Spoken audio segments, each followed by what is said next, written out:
Let me go ahead and share my slides here. Today, we're going to talk about what those right things are as it relates to getting buyers to find you. And so I'm going to give you 2 reasons why federal buyers stay away from you. And in fact, most of what I'm going to train you on is how to reverse that and how to help them find you. So in today's session on 2 mistakes keeping federal buyers from finding you, I'm going to start with first, just how do they look? How do federal buyers look for small businesses? If you understand the process from a very higher level, then you'll understand how to improve your chances of being found by those federal buyers. And by the way, when I say federal buyers, you can interchange teammates. Maybe teammates are looking for a company like yours to be on an opportunity they're pursuing. It's the same thing. How do you get people who want to use your products and services to find you? So the first thing is just understand how federal buyers find you. Then I'm going to talk about the 2 main mistakes, right? First is that you're not being compelling. What does that mean? I'm going to talk about that, and I'm going to talk about how you can be compelling. And then the second thing is you're not being convincing. And I will talk about that mistake for a second. And then I will, the bulk of what I'll talk about there is how can you be convincing? What can you do to be more convincing? And then if we have time, I'm going to do a bonus slide where I talk about 8 additional quick tips that are giving off bad vibes to federal buyers when they do see your company. But these are subliminal signals that make them say, nah, maybe not. Right? And these are things you can fix very, very fast. And so if we have time, I'll talk about them. If not, I'll just show you the slide and you can screenshot it. One last thing I want to just ask you is, as we move forward, we're talking about having people find you. That's networking, right? That's being visible out there. If you're open to connecting with people who are on the training today, just put open to connecting in the chat. This is how you begin to build relationships. Just let people know that you're open to connecting on LinkedIn. And so you guys can connect with each other, maybe sit there and see if there's a reason to talk offline because you're in the same geographic area, or you sell the similar type products or complementary products, or maybe you're both women-owned small businesses or veteran-owned small businesses who might come together on bigger opportunities. Whatever it is, it might begin with you just letting people know that you're open to connecting. By the way, I'm open to connecting, and if you don't know who I am, my name is 𝗦𝗨𝗕𝗏𝗏𝗏. I'm the president of the GovCon Chamber of Commerce, and I want to welcome you to my federal sales training where I provide tips for success in the federal market. I spent 20 years in the federal market as a small business owner, and since 2018, I've been teaching people like you that government contracting is not a secret. It's just a process. When we follow a process A to Z, we're going to have repeatable, predictable results, and that's what I want for you. As we move forward and I say I'm open to connecting, I'm going to be doing the training, so I can't type that in the chat. So if you're not connected to me, if you're a 2nd or 3rd degree connection, but you're in the government contracting space, send me a connection request. I'd love to connect with you. If you haven't done so already, make sure you're subscribed to our newsletter, Government Contracting Success Newsletter. We're almost at 14,000 subscribers. It's the largest government contracting newsletter in LinkedIn. And we put out strategy, we share information about points of contact, et cetera. So there's a lot of good information, all of it related to helping you succeed as a government contractor. The other thing is over 140 people registered for today's training. First, thank you for doing that. When you do that, it's a quick thank you to me and my team, letting us know that you're coming. Now, I don't give you a lot of time since I think, just put this training notice out yesterday and we had 140 people register. So that's very good and I appreciate it. I would encourage the rest of you to look at the rest of the training I have this week and register. When you register, first, you're helping us. You're letting LinkedIn push the word out to more people. But the other is when you register, you're able to network better with all of the other people who registered. Last thing is just make sure you hit the bell notification on my LinkedIn profile so you can be notified of all the good information I put out there. As we're going in and we're talking about helping agencies find you and how to improve the chances of federal buyers finding you, I did want you to just track on NASA. I'm talking with NASA about helping them find at least 1,000 new suppliers. And this doesn't actually have to be small business, but my world, I love the small business world. But they're looking for 1,000 new suppliers that I might be able to help them add to their supplier base in this coming year. And if you're interested in supporting NASA, do me a favor, let me know. Put NASA Rocks into the chat. This will let me know that you're interested in supporting NASA. When I do stuff with them, I'm going to reach back out to the group of you who have expressed interest and invite you in separately. I don't want to invite people in who are not interested in working with NASA. So if you're interested in supporting NASA as a small business government contractor, put NASA Rocks into the chat or comments if you're somewhere else. And I'll come back and just write a list of all of you who did that. Okay, so as we talk about mistakes we're making that are preventing federal buyers from finding us, let's just talk about how federal buyers do find small businesses.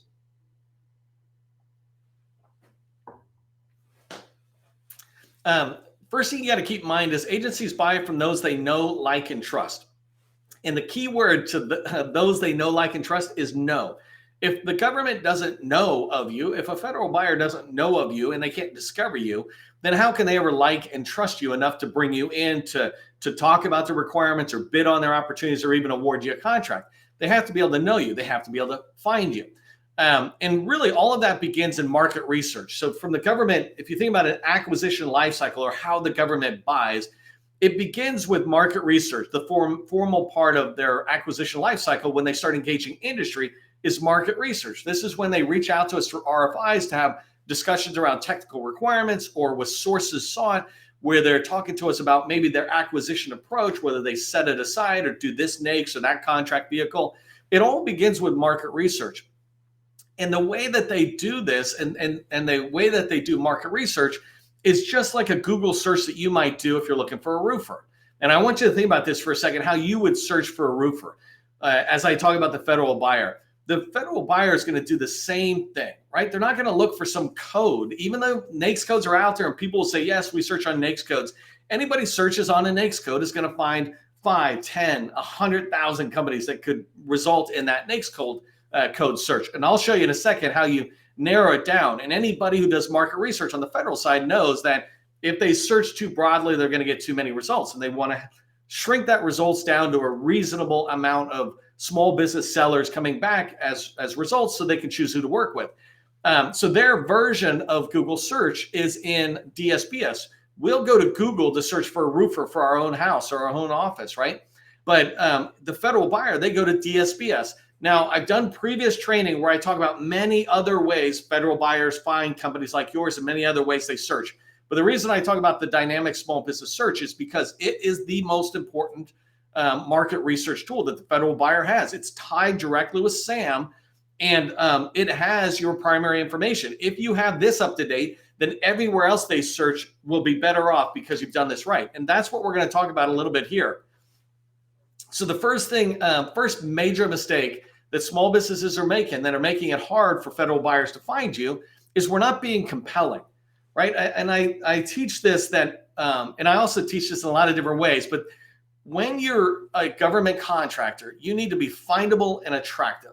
And so when I say findable, it just means if somebody is searching for a company like yours, they're going to find your company. You're going to come up with the results. If I search for roofers and you're a roofing company, you want to come up with the results.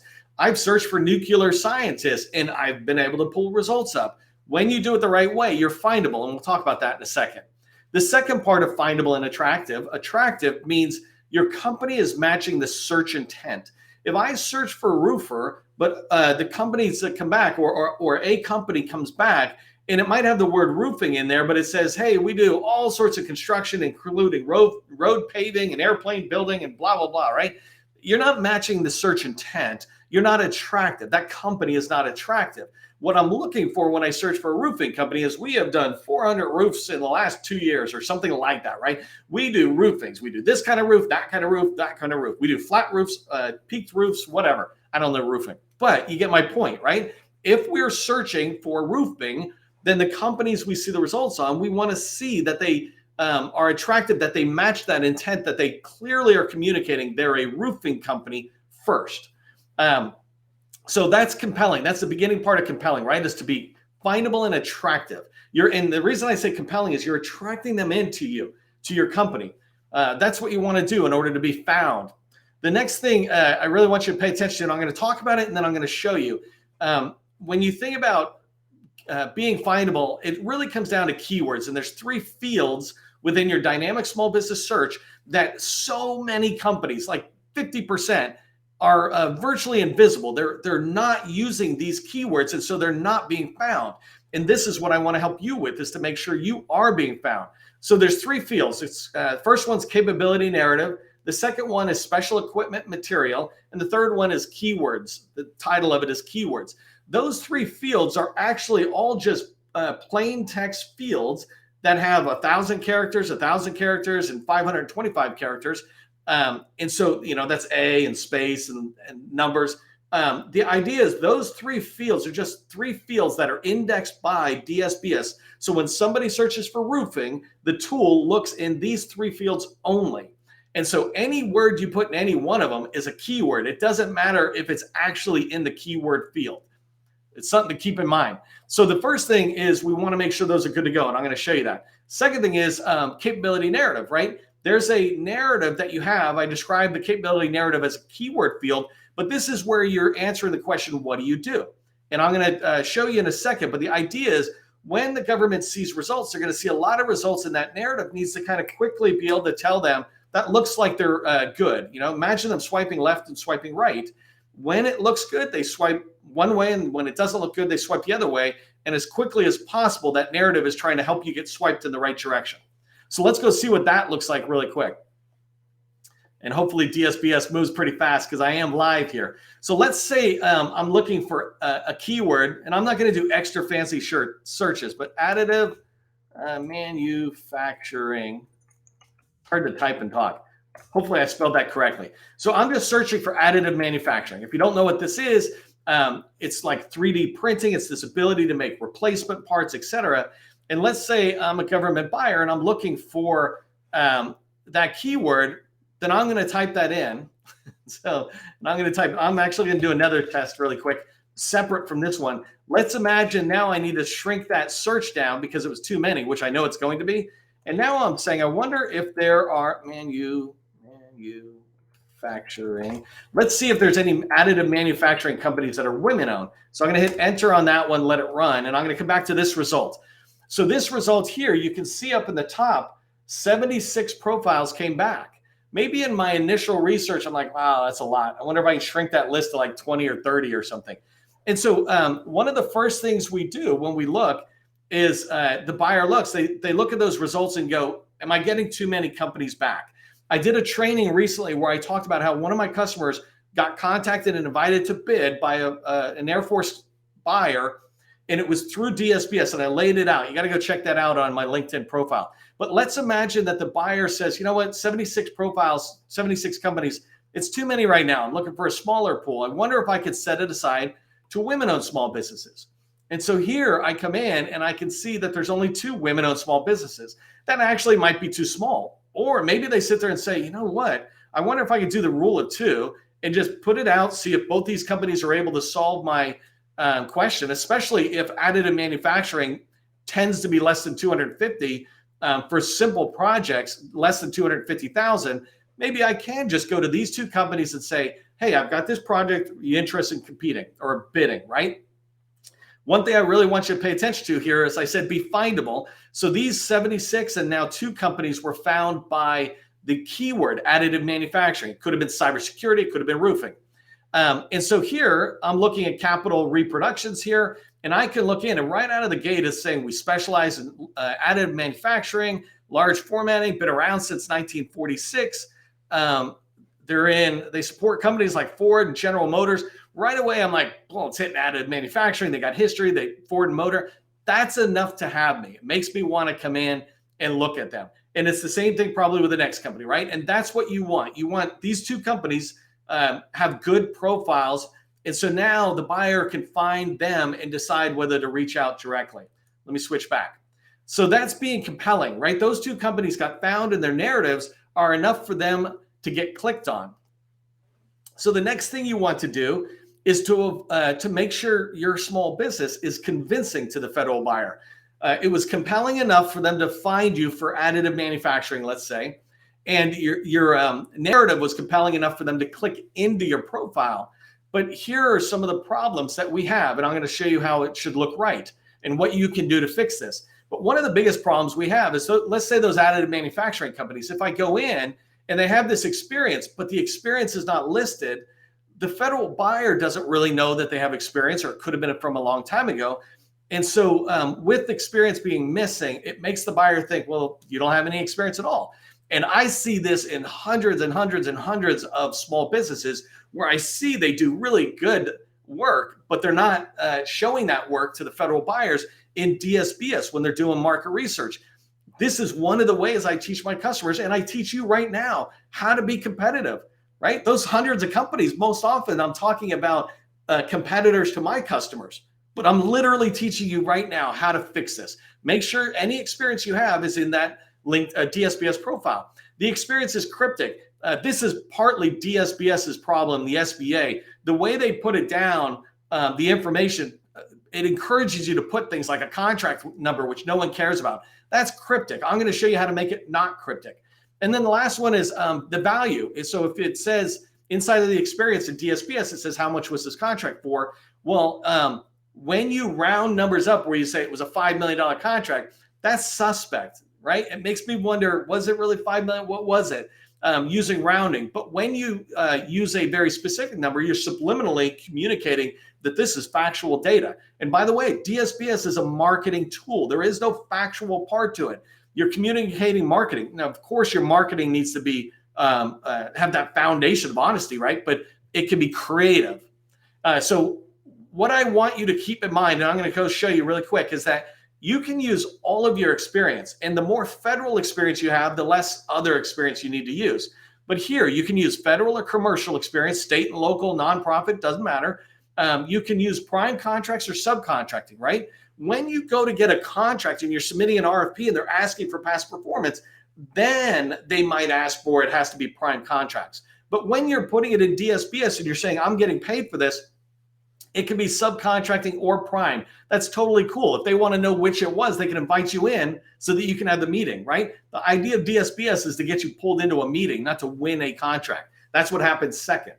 And then the last thing is, if you don't have any government experience, you can use personal. Like if you just started your company, I've literally put in my own experience, and I put in a couple of projects. And if somebody wanted to invite me to talk, I say, yeah, that's what I was before. So leadership has that experience, but I don't have any subcontracting experience, et cetera. So let's go look at this one, a real example. So remember, we looked at capital production, just taking Laura at the top here.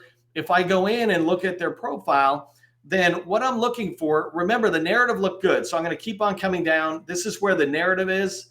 By the way, the special equipment field is right here. And so she's got those filled out with keywords and narrative.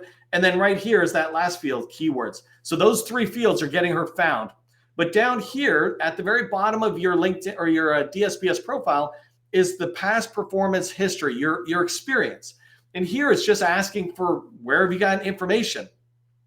And so one of the things I really want you to pay attention to is the first thing is the name. The name of this reference does not need to be the formal name some buyer gave you on a contract. They're often useless, right?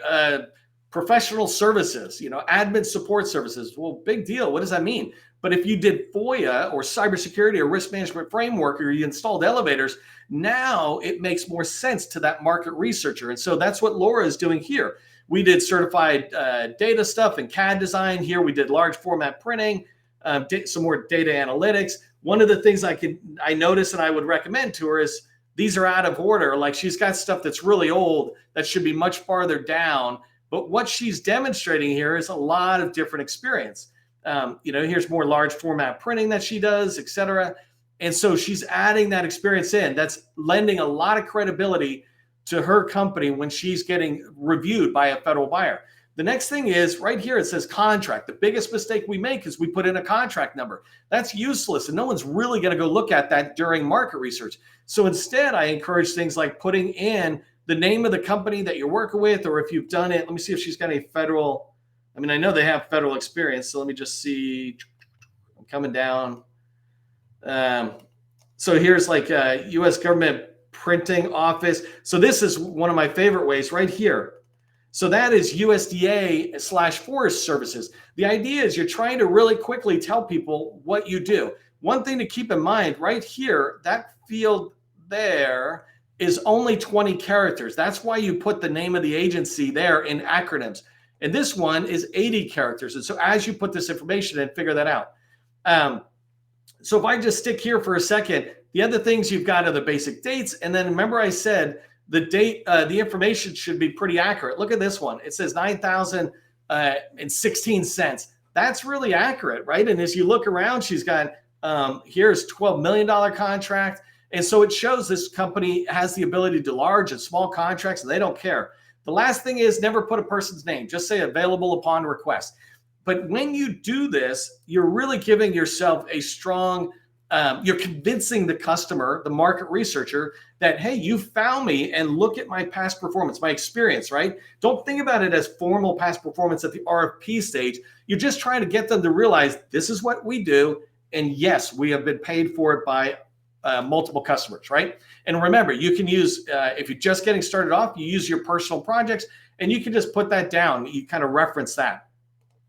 Okay, so I got a few minutes. I want to give you just some of these bad vibes that are paying attention to. I'm going to talk about them really quick and then show you on somebody's profile. So first thing is not having a capability link that's in there. The next one is you need to have your own email domain. Don't use Google or Yahoo or something. The next one, number 3, you need to have HTTPS to show your website secure. This is subliminally telling people that you're not secure if you don't have it. Doesn't mean your website's not secure. Most times I find that you are using an S. But the government is very risk averse around cyber, right? Not accepting credit cards. If you can't accept a credit card, then how can you accept $1 million contract? Is the bad vibe of the subliminal message. The next one, there's something called non-federal certifications. That's just a place to put stuff. So if you have company certifications, put them in, like ISO or CMMI, or if you've got staff or personnel certifications, put those in. These are all subliminal, like PMP or CISSP. Can't think of any others. Number 6, business type is empty. Sometimes the government does search on business types, and I'll show you what I mean. But that should always have an element of research and development, because no matter what it is, even elevators, if the government wanted to have somebody and give them a contract to do research and development on the best ways to do elevators, you want to get found if they use this checkbox. Number 7, too many NAICS or too little, and I'll talk about that. But basically, 10 is a good sweet spot, right? The problem really around NAICS codes is when you have too many, like let's say 15, 20, 30, and they're unrelated, right? It's not bad to have 10 or 15 NAICS codes if they're all related, because that's how the government buys across all the agencies. And the last one is number 8, saying yes to exports. When you're not an export business, just uncheck that and turn it to no. So it's just clean. They come down and they don't get distracted by you're looking to do work in Korea, you know, or Saudi Arabia or wherever, all these export places. So let's just look at those really quick. I'm going to say them. So here you can see Capital Group. They have a link to their capability statement. As you come down, right, the next thing right here, it says Laura at Capital Group. So it's not Gmail or something. Right here, though, I will advise her to, on her webpage there, she needs to go back into SAM where this is done and just get HTTPS put before it, just like the link that's down below. Credit cards right here at the top. You just want to make sure it says yes. It takes 2 seconds to hit the checkbox. And then coming down, I'm going to go pretty fast here, but right down here is where the non-federal certs are. And so here she's got a couple of certs that she thought would be helpful to put in. It's subliminally just making you seem a little, your organization seem a little bit more mature than if it was empty. And then right here is the business type percentages. There could be manufacturing, construction, services, and research and development. You want to make sure you've got this filled out, and most importantly, do that 80-20 split. And then she's got a good amount of NAICS. That was the one I was talking about. Okay, so as we wrap up, here's what I want you to remember. And in fact, here's what I'd like you to do today if you can get this done. Go over to dsbs.sba.gov, dsbs.sba.gov. Search for your company. Just scroll down to the keyword search area and type in the keyword that you want to be found or your company to be found. Do you come up in the results, right? That's your first task. The second one is to review your capability narrative when your company is coming up in the results. Is the capability narrative matching the search intent of what you just searched? If you search for cybersecurity, is your narrative talking about everything in addition to cybersecurity, or is it pretty focused on cybersecurity? And number 3, check your performance history. Open up your profile, scroll to the bottom like I did with Laura at Capital Group there, and see if you have, first off, any experience listed, and then make sure it follows that standard I mentioned. You can go back and look at it. If you do these things, you will definitely increase your likelihood of getting found by federal buyers. One other thing, speaking about getting found, if you are interested in supporting NASA, like I said earlier, put NASA Rocks into the chat. Just let me know. So I'll put you in a separate list and reach out to you when we're doing NASA specific stuff. If you're looking for help, I'd love to be able to help you, my team and I, on our BD Accelerator workshop. It's a workshop that we have for companies doing 1, 2 million or more. Generally $5, $10 million actual sweet spot for us. If that's you, you're looking for help, I'd love to help you. Just go to govconchamber.com, check it out. For all of us though, just remember, government contracting, it is not a secret. It's just a process. I'll see you in the next training.